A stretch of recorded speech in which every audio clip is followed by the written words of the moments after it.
Hello, everyone. Welcome to William and the Magic Box. Today on our show, we are going to have Canaan. Canaan is from Iowa in the USA.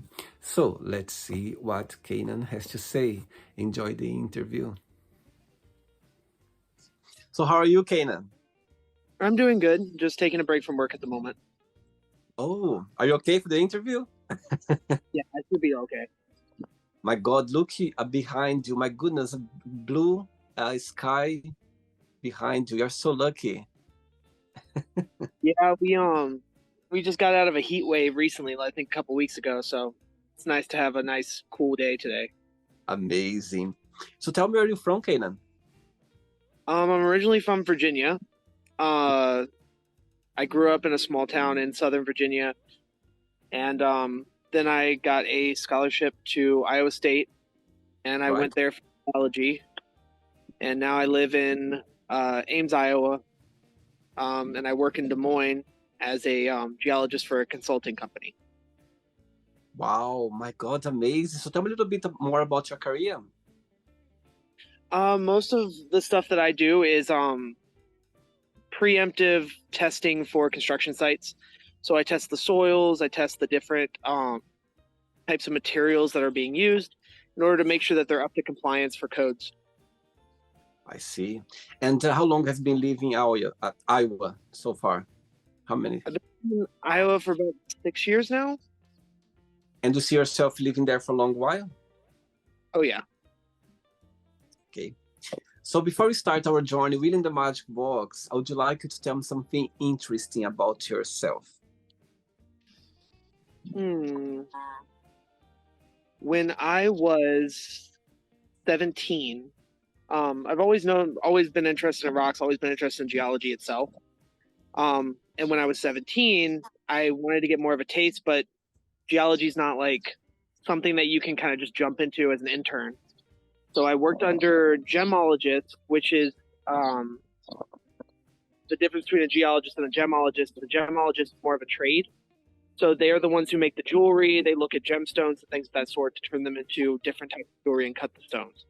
And I worked under them for a while as an identification expert, identifying the different types of gems that would come forward, telling the different types of cuts and things of that sort. And it got to the point that before I even entered college, I was able to identify 40 to 50 different types of rocks and minerals just by sight alone. Oh my God, that's impressive. My goodness. Wow. And you always been passionate about being a geologist? Something interesting about being a geologist? Yeah, you always want to be a geologist. Yeah, since I was in fifth grade, uh, I was one of those kids who kind of sat down and just played with rocks instead of going to play on the playground. So, Wow. I'm gonna tell you something now, Kanan. I'm not sure if I'm wrong. Very soon, in a few days, I'm gonna reach 1,000 interviews on the show so far. And if I'm not wrong, you are my first geologist on the show. If I'm not wrong, God, there are so many people. Are you ready to go on a beautiful journey through your memories in life and share your point of views? yeah, it sounds like fun. Amazing. Welcome to William and the Magic Box. So I've got him a best friend.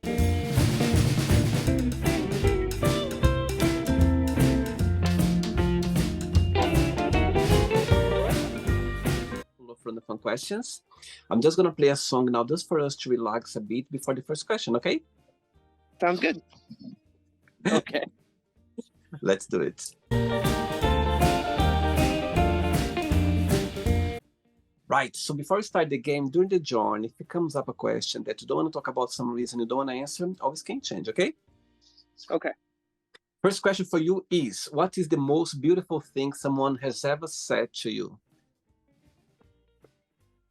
Hmm. That one's a difficult one. I think that the most beautiful thing someone said to me is and it sounds sad, but it's uh that it was that I have a big soul, that I have a big heart. Mhm. Most of the time they've only said it when I'm like crying. um when I'm at my most vulnerable. Mhm. But it always like tends to pull me out a bit of it and like lets me know uh that it's okay that I was upset and I can move on and be okay for the future. Amazing. Kanan, tell me something. When you think about yourself, when you analyze yourself, what's the best part of being Kanan? What's the best part of being you? I enjoy that I've had conversations with a bunch of people and they'll say things like that they don't like their job or they don't like this aspect, and I like the fact that no matter what I do, I haven't had something that I disliked. I find a way to make something fun or something enjoyable.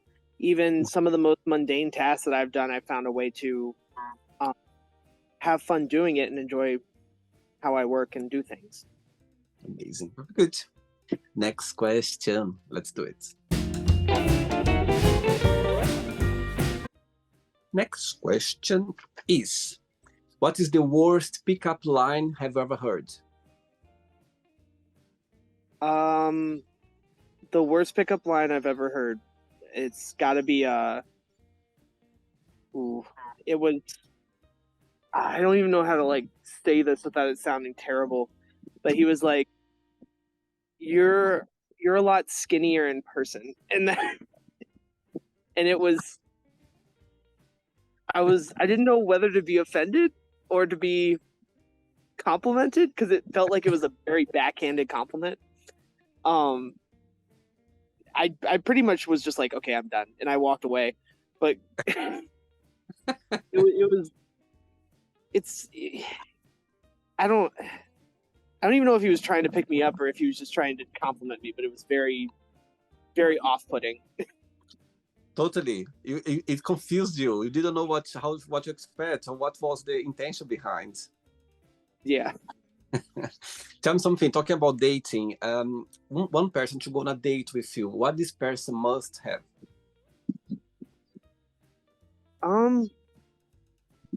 Dating's always been a little weird for me, but I guess it would have to be understanding, communication. I'm polyamorous, so Okay. I have to have a lot of communication in my relationships. That way, jealousy doesn't arise or things of that sort don't move around. And I currently have one partner, and me and him communicate very often. It's gotten to the point where some of our friends are very confused because we have an open phone policy, and so if I ask or if he asks, we can go through each other's phone without any questions. They find that as like an invasion of privacy, but it's squashed so many arguments that we could have possibly had. Wow, amazing, very good. I like that. Actually, I like of this way of dealing with a relationship. Just like being free and checking. Why not? Right. Cool. Next question. Let's do it. Okay, now before the next question, tell me what's the best part of being a geologist? What's the biggest joy of it? And the opposite, what do you find most challenging? The best thing is there's not many jobs where you can say that I get to play with dirt for a living. But I get to kind of just let my inner child out and play around in the mud and get dirty and messed up and have fun with it. The worst part would be people. There's been more than one scenario where I've had angry contractors or angry construction people on site that have just caused major problems. I see. Okay. Next question for you is, what is one food you could eat for the rest of your life? Oh, sushi, hands down. Really? Yeah. I even when I don't crave a specific food or I'm not even hungry, I eat sushi as like a snack. It's one of my favorite foods. We actually have some decent ones in the area, but I'm from the East Coast. Virginia's over there on the East Coast side, so we get fish seafood there. And then I was a little scared coming to Iowa because I was like, it's landlocked in the middle, so it's not as the seafood's not as fresh. But I've been pleasantly surprised. I usually go to Japanese restaurants because they know the quality better. But yeah, that's hands down. Do you like cooking? Oh, I love cooking, but I very much a Southern cook. I don't. How familiar are you with like United States Southern culture? I'm not familiar. Okay, so in Southern culture, there's a lot of our cooking was influenced by um the Black community and African Americans that had been brought over, and so a lot of that like Southern style cooking was very much like family raised, family style cooking. So when I cook for like 6 people, but the recipe changes every time. It's very much like a feel, a taste, a smell, how everything goes into the pot, how everything moves around. Even some of like the types, like when I cook green beans, I throw in an entire ham hock in there, and when the meat falls off the bone, that's how I know it's ready. Wow. There's no like amount of time for cooking; it's just whenever it comes off. Amazing. There is something that you don't like to eat at all? I don't like coleslaw, which is kind of weird since barbecue is big in the South. It's just I can't do it. The coleslaw feeling and the texture, it's just weird. I see. I quite like actually. No, it's not like something that I would eat every day, but when I eat it, I appreciate. I like it. Cool. Next question. Let's do it. Hey, next question is, who is the most influential person in your life?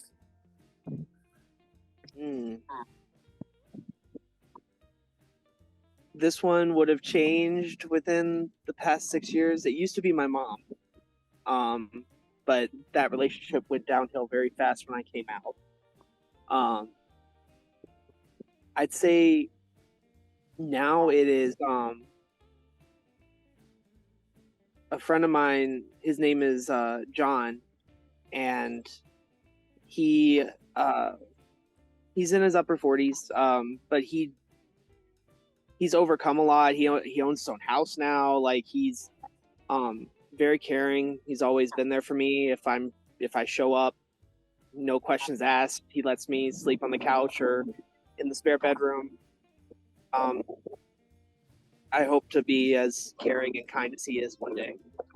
Wow, beautiful. I can see him watching the interview right now and smiling.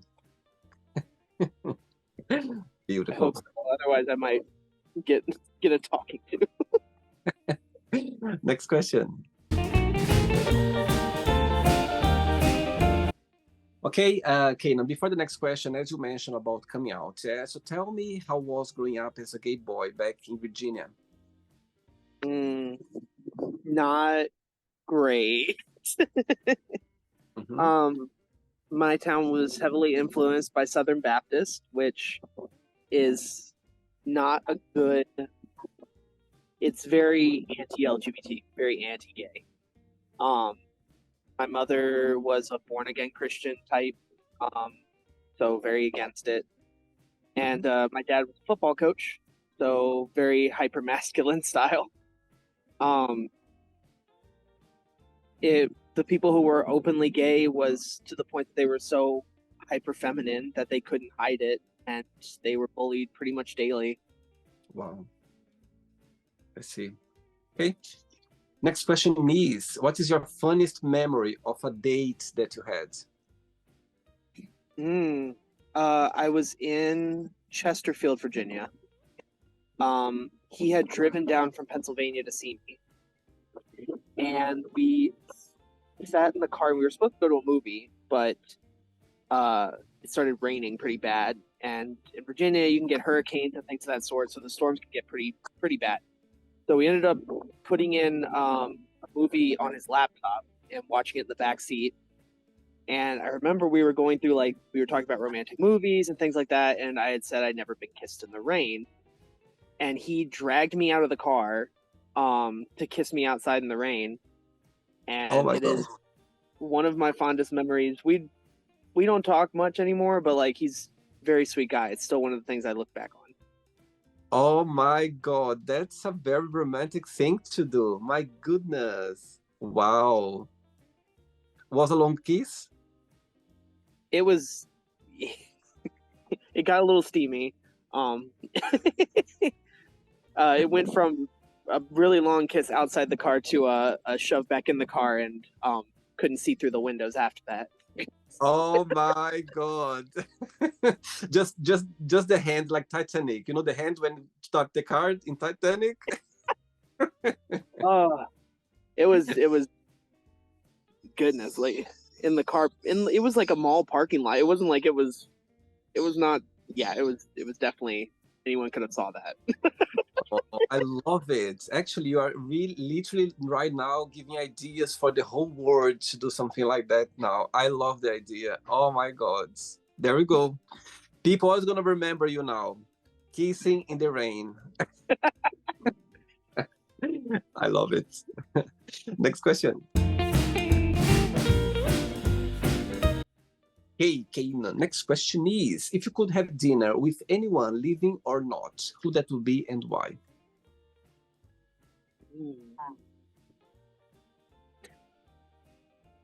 Alexander the Great.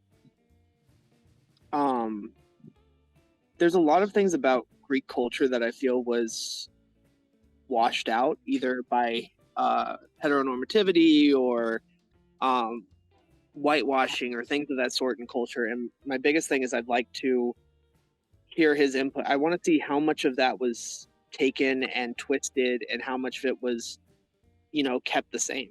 I just would love to hear. Plus, I'm a sucker for war strategies. Me and him could bounce those off him all day, and I'd just be interested. Even if I don't go to war ever, I'd like to see the strategies. Strategy games are also my big buff. I love playing them, so might help me win a couple. Amazing. Next question. Before the next question, tell me how is being gay around the area where you live? You can be yourself. The community is open. How do you feel about that? Iowa's on that weird spectrum where it's not openly discriminated against like it was back in my hometown, but there's still policies and things being thrown out that are anti-trans or anti-LGBT, and I think our community's blessed here in the way that they're fighting it, and they're just not leaving it to sit, but it's still a long way from being fully accepting. Question for you. Do you think there is a big difference between Iowa State and Virginia State, or they are kind of similar states in your opinion, like overall? In terms of like how rural it is, I'd say that they're pretty where I grew up, because Southern Virginia, if you cut Virginia in half, the northern side of Virginia is very close to Washington, D.C., very city-ish, open to a lot of new ideas. Immigrants come there very often. It's definitely more of a, I consider more liberal viewpoint. And then as soon as you get south of Richmond, it starts to become a more conservative viewpoint, a lot more influenced by North Carolina, South Carolina, things like that. And so moving to Iowa, the whole rural base was about the same. But in terms of the actual state itself, it's a lot more quiet about the issues that they find or they don't like. They're less in your face as the people in Southern Virginia would be. I see. Okay. Next question for you is, which question you don't have an answer for?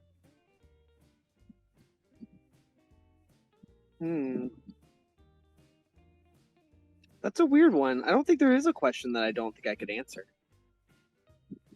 Okay, that's okay. I take another one. I'm pretty open about most things. Amazing. Next question is, who is your biggest idol and what have you learned with this person?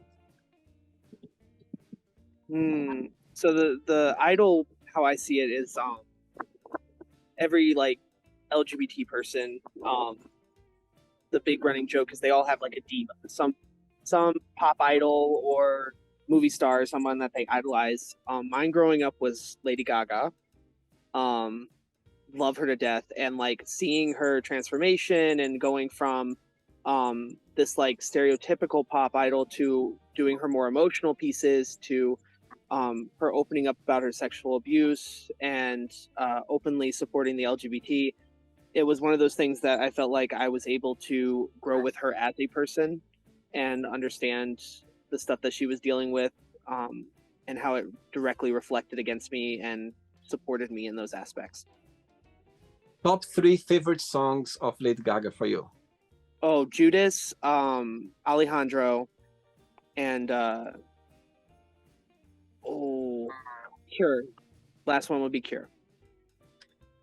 I love Alejandro. I love the song. I love it. One of my favorites. You can dance to. It's just so great. Cool. Right, I have 3 questions left. Let's do it. Okay, next question is, who would you swap lives with for a day if you could?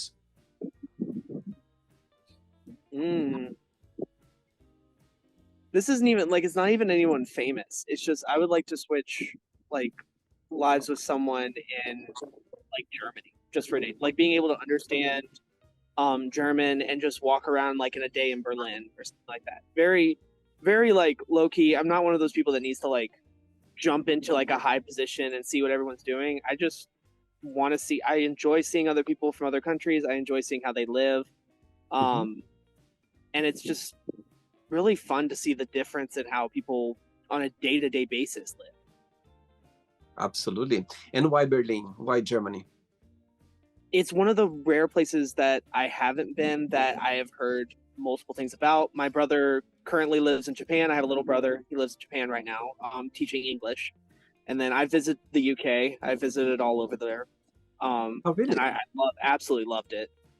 And then I've been to Switzerland, and I've hiked the Alps in Switzerland. Wow. And those have also been just beautiful and breathtaking to move around and see the different lifestyles, from the small Switzerland towns where they like move goats around in the street to like the bigger city areas where all the tourists are going. Just interesting by far. So Germany is one of the places that I've wanted to go to, that I've heard a lot about, but I just haven't been able to actually go and visit. I see. Actually, I had a few for the last few weeks or months. I had a few guests on the show from Berlin, from Germany. Yeah, cool. 2 questions left. Let's do it. For the next question, Canaan, tell me something through your career, as a geologist. Tell me a situation, a moment that you're never gonna forget, that you're always gonna remember. A moment that I would always remember was, there was a time where I was going on a school trip, and we went to a fossil park to collect bivalves, so the clam fossils from the ancient. It's going to escape me because paleontology was not my strong suit. But from the more Cretaceous period, if I remember correctly. And we were there, and I had forgotten sunscreen, and I am very white. So I rubbed clay mud on my skin in order to keep myself from burning, and I looked so crazy the entire time. And I had gotten like 6 other geologists to do it with me, and it turned into a straight up mud fight. The teachers were like, "You are going to have to hose off before you get back in the bus." But it was fun. Geology is one of those sciences where people think that like scientists are like antisocial or sometimes just don't talk, but geologists is one of those where we have to interact with a lot of people who are very nature buffs, who are construction workers or blue collar. So we end up building this rapport where we're very scientific and we can talk to the scientific community very well, but we can just as easily come down and talk to a person who isn't as educated or isn't as up to speed on the scientific knowledge that we have. And when was the moment that you realized that you were born to be a geologist? When I saw that I was interested in specifically like my eye for it. When I would pick up a rock, I could see like the individual mineral grains just by looking at it. And it got to the point where I was like, I'm good at this. I enjoy doing this. I enjoy seeing the different types. And then by that point, I had like gone down the rabbit hole. I was researching, what could I do with this? What what would be a career in this, and then once I'd found it, it was like locked in. I was just ready to go for it. So it was one of those things that I just kept since then. Amazing. Very good. Next question for you is, share with us a crazy or a funny story that happened to you when you were a child at school. Oh, I have one. I had it was like a game of hide and seek, and I was notorious for like taking books with me wherever I went when I was like really young. And I remember I had like taken it and I had closed myself in like a cupboard and was reading like with like a book light turned towards the corner so nobody could see it. And it went for like, I got lost in the reading and it was like 5 hours. And they couldn't find me. And it got to the point where like, it was like a search. They were like trying to figure out where I was. Like the kids didn't want to go and tell the parents because they didn't know if they could find me. And they screamed at me so long. They were so mad.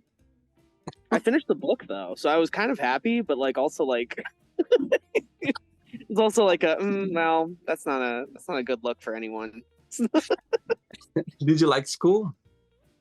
I enjoyed it. Both my parents are teachers.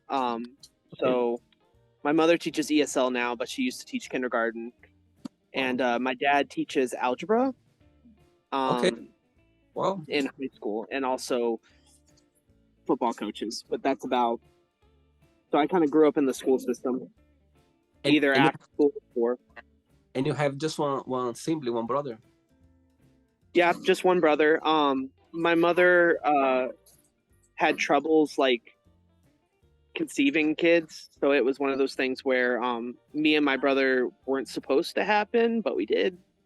I see. Oops. Oops.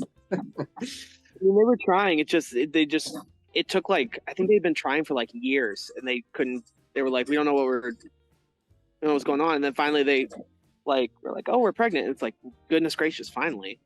Like, wow, amazing. And here you are talking about it.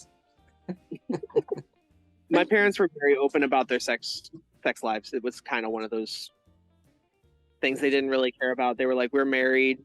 It's not a big deal for us. So I was like, okay. So I kind of grew up sex positive, but like in a marriage whole thing. Amazing.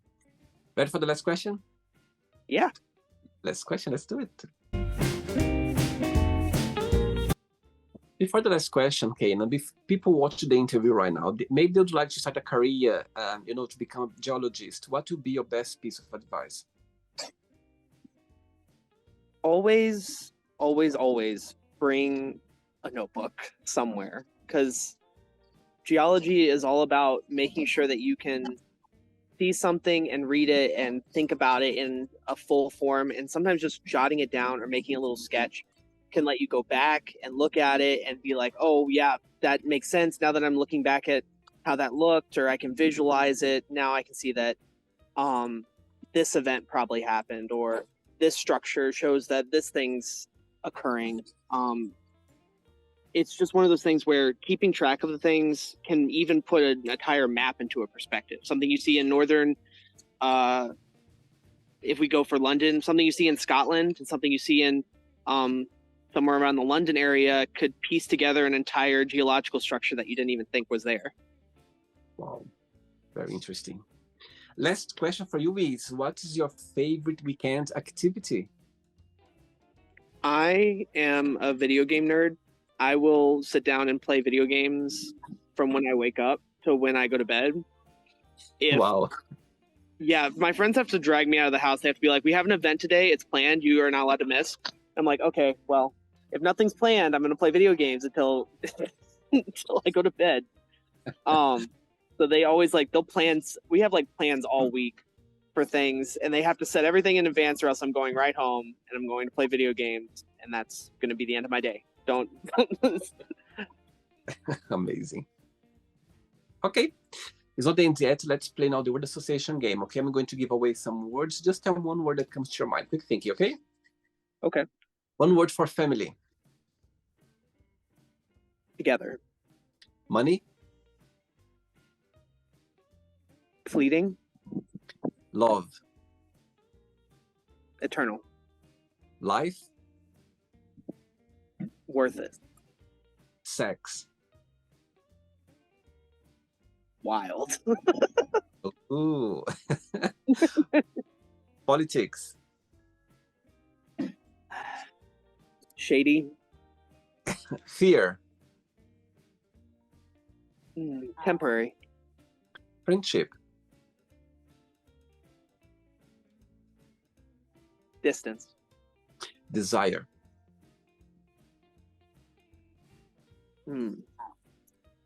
Casual. Regret.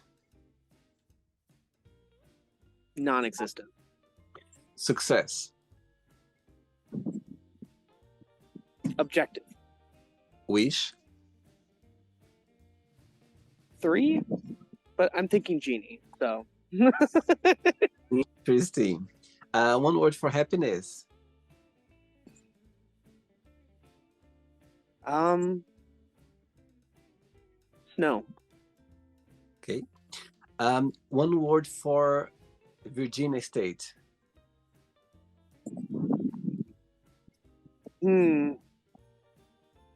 Humid.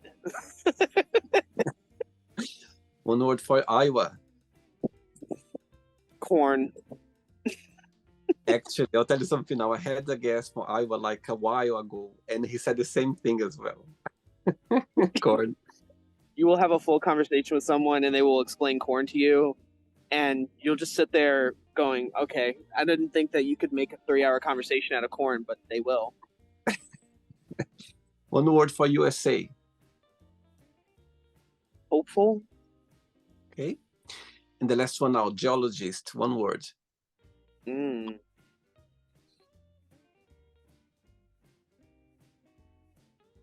Exploration.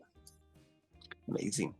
Let's pretend I'm going to meet your best friend for a coffee, and I'm going to ask your best friend, what is the most beautiful thing about Canaan, and what's something that he still needs to work on, to improve on? What your best friend would say?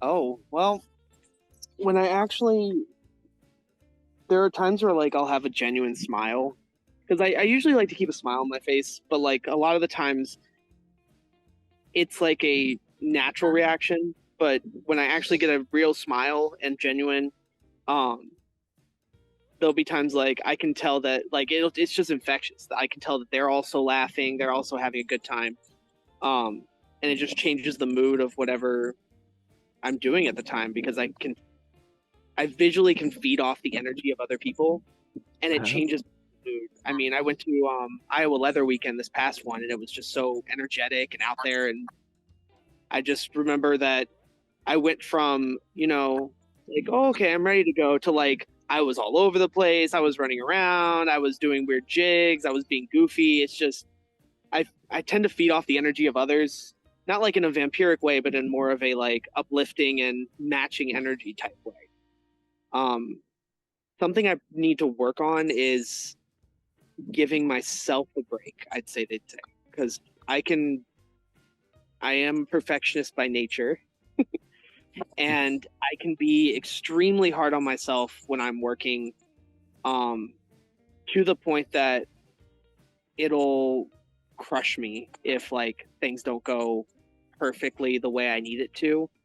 I have had 1 or 2 panic attacks from things just going fully wrong. It gets too drastic. Let's play now. Canaan and the Magic Box, and you can ask me a question. Okay, Canaan, you can ask me a question now. What is your go-to memory from childhood? When you're feeling down or feeling upset, it's the thing that comes to your head and goes, oh, I remember that. That's my nostalgic memory. That's my happy memory. I love the question. And the first thing that came to my mind is my very first day at school. I was 5 years old. I wanted so badly to go to school. At the time, I had 2 cousins. They were older than me, like 2 years older. And I remember them going to school, and I wasn't able to. I wasn't allowed to go because I was too young. and there is a picture of me. So 1 year before I went to school, my grandmother, she asked the head teacher if I could attend the first class with my cousin, just the first one, just for me to calm me down, because I was crying. I wanted to go to school as well, and I wasn't allowed to. So there's a picture of me sitting by her side, like, so my eyes was shining, just looking there, and she was very upset because she didn't want me to be there. And so my first day at school, Ken, I literally have, I'm talking to you now, and I have the memory of me holding hands with my colleagues and walking all the way to the classroom. And my first teacher, I never forget her as well, because she was like an idol for me, because I was paying attention every word she was saying, because I was literally living a dream. I loved, this was my dream. Like, I want to go to school so badly. So for sure, when I think about that moment, for me, it brings a smile to my face, because it was a very unforgettable day. I literally remember, even the clothes I was wearing, I remember my very first day at school. So yeah, that brings my good memories. That's really interesting. I'm very glad that you have that memory to go back to. Absolutely, it warms my heart when I think about, because it's as a child, as a very young age child, I really wanted to go to school. I was fascinated about learning and going to school. But so my very first day, imagine how excited I was. Imagine. Right. Did you enjoy the interview? Yeah, it was fun. It was very interesting to talk to you about stuff. Thank you so much. I'm gonna tell you something now. When I contact you, when you contact me back, and you were very fast. So yes, let's do the interview today. I'll be ready. I love that, because I had so many guests on the show that they were kind of promptly, like, for the interview, like we did. And it's so amazing to connect with someone. You know what I mean? It's okay. Let's do it. Why not? Let's take the chance. And now we just made memories. Thank you so much. But before you go, if you can share a positive message or anything that you live by. Something I live by would be every experience, every opportunity is who makes you who you are. Even the bad ones, they're in the past, but you are who you are because of what happened. So take what you have, use your experience, and move forward, and use it to help others. In the end of the day, everything counts. I think, bad, great moments, everything bring us to the place where we're meant to be. So everything counts at the end of the day. Right. Thanks so much, and keep in touch, okay? It was a pleasure, Kenan. Take care. All right. You have a nice day. And you. Bye-bye. Bye. Bye-bye. So, did you like the show? Don't forget to give a like, to share it, and also don't forget to subscribe to the channel. And if you'd like to be part of the show as well, first, subscribe to our channel, and after that, just go to our website, www.williamandthemagicbox.com, and send us a request saying why you'd like to be part of the show. And I see you there. Bye-bye. See you next time.